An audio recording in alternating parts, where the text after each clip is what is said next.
actuellement une conjoncture assez particulière qui est composée de plusieurs crises. Une crise écologique que la plupart des gens reconnaissent à travers les changements climatiques, à travers la réduction de la biodiversité, à travers l'affaiblissement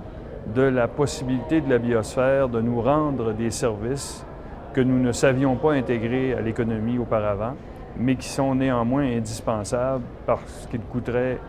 des fortunes colossales si on devait les remplacer par des services techniques fournis par l'humanité. Nous vivons aussi une crise économique qui est d'abord une crise financière et à laquelle on tente de donner une réponse qui est très discutable. Dans cette conjonction de crise, ça nous porte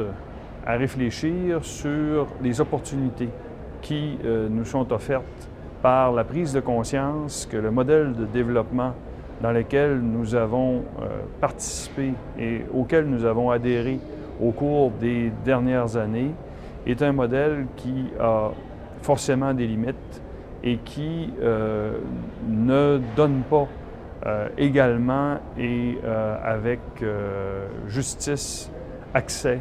Le développement des régions du Québec est tout à fait représentatif. Les régions considérées comme des régions ressources, qui ne sont donc intéressantes au point de vue économique que parce qu'on peut en extraire,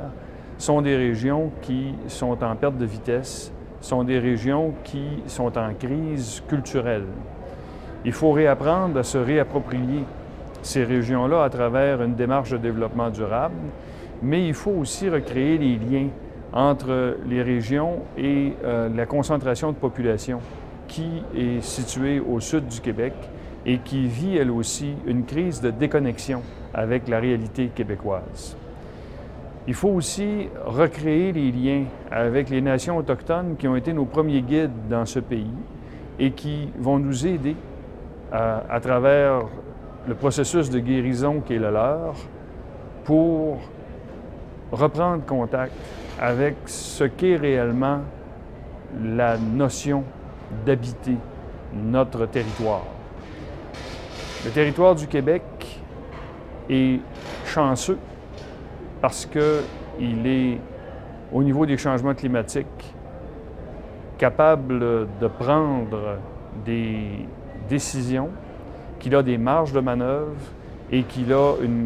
agit au bon moment pour commencer l'adaptation. Nous sommes aussi chanceux parce que nous avons une relativement faible empreinte écologique de l'électricité qui peut nous permettre de tirer d'une certaine façon notre épingle du jeu dans un monde où le carbone sera tarifé. Nous sommes aussi chanceux parce que nous avons une forêt qui, malgré ce qu'on en pense en ville, est une forêt qui est encore en santé et est une forêt qui a un potentiel immense de rendre des services écologiques au pays. Nous sommes chanceux parce que nous avons des terres agricoles qui peuvent nous fournir beaucoup plus qu'uniquement des intrants pour l'agriculture industrielle. Elle peut nous fournir l'assise d'un développement culturel dont nous avons oublié qu'il est le produit